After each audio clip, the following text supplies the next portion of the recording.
امریکہ India کو کان سے پکڑ کر مذاکرات کی میز پر لا سکتا ہے۔ پارلیمانی وفد کے سربراہ بلاول بھٹو زرداری کی لندن میں نیوز کانفرنس۔ کہا، ہماری امن کی بات کے باوجود بھارت جنگ کی بات کر رہا۔ جے شنکر سفارتکار کی طرح جنگی جنون کی باتیں کر رہے ہیں۔ مسائل کا حل مذاکرات اور سفارتکاری کے ذریعے ہی نکالا جا سکتا ہے۔ بھارت نے پاکستان پر بے بنیاد الزام لگائے۔ بھارت کا جھوٹا بیانیہ دنیا کے سامنے بے نقاب ہو گیا۔ وزیراعظم نے ذمہ داری سونپی کہ پاکستان کا امن کا پیغام دنیا بھر میں پہنچائیں۔ پاکستان کو دھمکی دینا اور پانی روکنا عالمی قوانین کی خلاف ورزی ہے۔ بھارت قانونی طور پر سنتاس معاہدہ منسوخ نہیں کر سکتا۔ بھارت سکھ رہنماؤں کے قتل میں ملوث ہے۔ بھارت کہتا کچھ ہے اور کرتا کچھ ہے۔ بلاول بھٹو کی زیر قیادت پاکستانی سفارتی وفد برسلز پہنچ گیا۔ وفد برسلز میں یورپی یونین کے ہیڈ کوارٹر کا دورہ کرے گا۔ یورپی ممبران پارلیمنٹ سے ملاقاتیں ہوں گی۔ وفد کی مختلف تھنک ٹینک سے ملاقاتیں بھی شیڈول میں شامل۔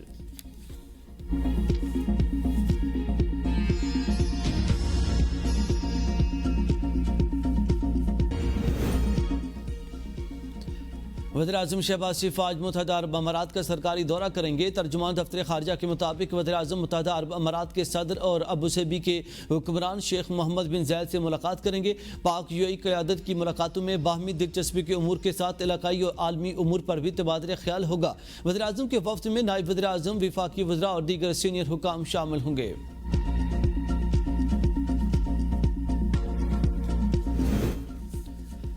قانون سازی نہ کی گئی تو 400 سے 500 ارب کے نئے ٹیکسز لگیں گے۔ وزیر خزانہ محمد اورنگزیب نے خطرے کی گھنٹی بجا دی۔ ہم نے خسارے سے ابتدا کی۔ وفاقی حکومت جو کچھ دے رہی ہے وہ قرضے لے کر دے رہی ہے۔ اراکین اسمبلی اور وزراء کی تنخواہوں میں 2016 کے بعد پہلی بار اضافہ ہوا۔ اگر سالانہ اضافہ ہوتا تو یہ بڑا مسئلہ نہ بنتا۔ پوسٹ بجٹ پریس کانفرنس میں بتایا، 7,000 میں سے 4,000 ٹیرف لائنز میں کسٹم ڈیوٹی ختم کر دی۔ تنخواہ دار طبقے کو ہر ممکن ریلیف دیا۔ ہم نے چادر دیکھ کر ہی پاؤں پھیلانے میں اور مہنگائی نیچے آ رہی ہے، اسی تناسب سے تنخواہ اور پینشن بڑھنی تھی۔ ہم مالی گنجائش کے مطابق ہی ریلیف دے سکتے تھے۔ قرضہ لے کر ہی کام کرنا ہے تو پھر خسارہ ہی ہوگا۔ اس بار وفاقی حکومت کے اخراجات 2% سے کم بڑھے۔ مرحلہ وار ڈیجیٹل اکانومی کی طرف بڑھتے جائیں گے۔ بجٹ میں بجلی کے بلوں میں سرچارج کی کوئی بات نہیں۔ فری لانسرز نے $400 ملین کمائے۔ چاہتے ہیں نوجوانوں کو روزگار کے مواقع اور ماحول فراہم کیا جائے۔ ہم یہ نہیں کہتے کہ 2 کروڑ نوکریاں دیں گے۔ وفاقی بجٹ میں کپڑے، جوتے، میک اپ اور کھلونا سمیت آن لائن شاپنگ پر ٹیکس عائد۔ کافی جانوروں کی درآمدی خوراک، ایمپلیفائرز اور پروجیکٹر بھی مہنگے ہوں گے۔ Mobile phone, electronic networks, music, audio video streaming services, cloud services, online software application services پر بھی ٹیکس لگے گا۔ بجٹ میں بیوریجز، منرل واٹر، فروٹ اور جوسز پر بھی 5% اور سیریل بارز کی درآمد پر ٹیکس لگانے کی تجویز دی گئی ہے، جبکہ آٹا، دالیں، درآمدی سبزیاں، پھل، زندہ جانور، گوشت اور مچھلی سستی ہوں گی۔ جڑی بوٹیاں، ہومیوپیتھک ادویات، دھاگا اور سیرامکس کا خام مال سستا ہوگا۔ کمپیوٹر، لیپ ٹاپ، کیلکولیٹر اور دیگر الیکٹرانکس مصنوعات سمیت جائیداد کی قیمتیں بھی کم۔ سولر پینل کے خام مال پر ڈیوٹی اور ٹیکسز کم کر دیے گئے۔ سولر پینل کی مشینری اور سیل پر ڈیوٹی ختم کر دی گئی۔ ایلومینیم اور سلور پیسٹ پر بھی اب کوئی ٹیکس نہیں ہوگا۔ لیتھیم بیٹری کے خام مال اور سیل پر بھی ٹیکسز ختم کر دیے گئے۔ تانبے کی بار اور کیسنگ پر بھی ڈیوٹی ختم۔ D C fan, D C breakers کے خام مال پر بھی رعایت دی جائے گی۔ سولر پینلز کے ڈسپلے بورڈز اور بیٹری ٹرمینل پر بھی ٹیکسز نہیں ہوں گے۔ Solar inverter parts, control boards, power board پر بھی ڈیوٹی ختم۔ Monitoring boards, D C boards, LCD display پر بھی رعایت دی جائے گی۔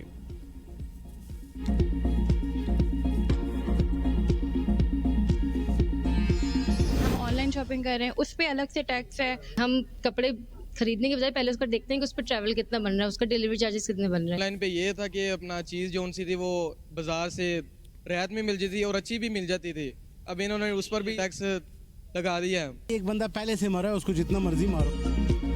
وفاقی حکومت کی جانب سے on line shopping per taxes عائد کرنے کی تجویز پر خواتین اور نوجوانوں کا شدید تشویش کا اظہار۔ کہا کہ مہنگائی کے اس دور میں آن لائن شاپنگ ہی واحد سستا ذریعہ تھا جو حکومت نے بند کر دیا۔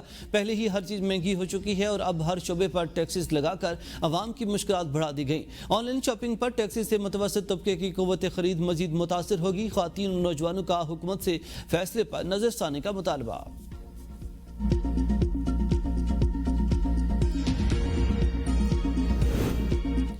عوام کے لیے ہاتھ تنگ، حکمران طبقے کے لیے خزانے کا منہ کھول دیا گیا۔ سرکاری ملازمین کے لیے بمشکل 10% تنخواہ بڑھائی گئی۔ ارکان پارلیمنٹ کی تنخواہوں میں 300 سے 500% اضافہ خوشی منظور۔ وزیر خزانہ کا دعویٰ ہے کہ مالی گنجائش کے مطابق ہی ریلیف دیا جا سکتا ہے، مگر اراکین اسمبلی کی تنخواہیں بڑھاتے وقت نہ مالی گنجائش دیکھی گئی نہ مہنگائی کا تناسب۔ اسپیکر قومی اسمبلی اور چیئرمین سینٹ کی تنخواہ 500% بڑھا کر 13 لاکھ روپے ماہانہ کر دی گئی۔ ارکان پارلیمنٹ کی ماہانہ تنخواہ اب 5,19,000 روپے ہو گئی ہے۔ 336 ارکان قومی اسمبلی اور 100 سینیٹرز اب قومی خزانے سے ماہانہ 22 کروڑ 62 لاکھ روپے لیں گے، یعنی سالانہ 2 ارب 71 کروڑ سے زائد صرف تنخواہوں کی مد میں خرچ ہوگا۔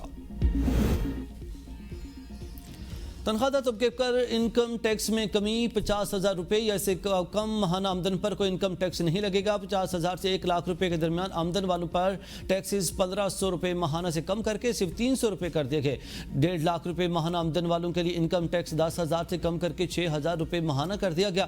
2 لاکھ روپے کمانے والوں کے لیے ٹیکسز کی رقم 19,166 روپے سے کم کر کے 13,500 روپے کر دی گئی۔ 2.5 لاکھ روپے آمدن پر ٹیکس 31,666 روپے سے کم کر کے 25,000 روپے ماہانہ رہ گیا۔ 3 لاکھ روپے کمانے والوں پر اب 38,833 روپے ماہانہ انکم ٹیکس لاگو ہوگا۔ 3.5 لاکھ روپے آمدن والے افراد کے لیے انکم ٹیکس 54,250 روپے۔ 4 لاکھ روپے آمدن والے اب 71,750 روپے ماہانہ ٹیکسز ادا کریں گے، جو پہلے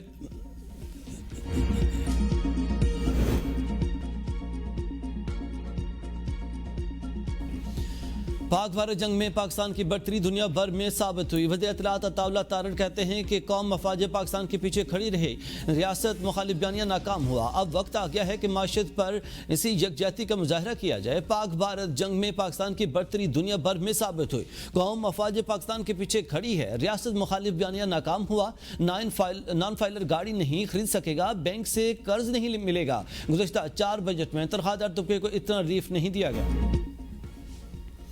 حکومت کسان دشمن، ان کی پالیسیاں کسانوں کے خلاف ہیں، بجٹ میں کسانوں کو کچھ نہیں دیا گیا۔ شیخ وقاص اکرم کہتے ہیں کہ زراعت کے ہر شعبے کو ایک ایک کر کے تباہ کیا جا رہا ہے۔ 8 فروری کے انتخابات میں کسانوں نے پی ٹی آئی کو ووٹ دیا۔ پنجاب سے کسان رہنماؤں کو یہاں بلایا ہے۔ کسانوں کو 2200 ارب روپے کا نقصان، گندم کی پیداوار 13% کم ہوئی، کپاس کی پیداوار میں 31% کمی ہوئی۔ کپاس کی پیداوار 30 ملین سے 10 ملین گانٹھوں تک آ گئی ہے۔ کسان کے بچے بھوکے مر رہے ہیں۔ کسان کا نقصان کون پورا کرے گا؟ جو غذائی اجناس کی کمی ہے، اسے پورا کرنے کے لیے زر مبادلہ کہاں سے آئے؟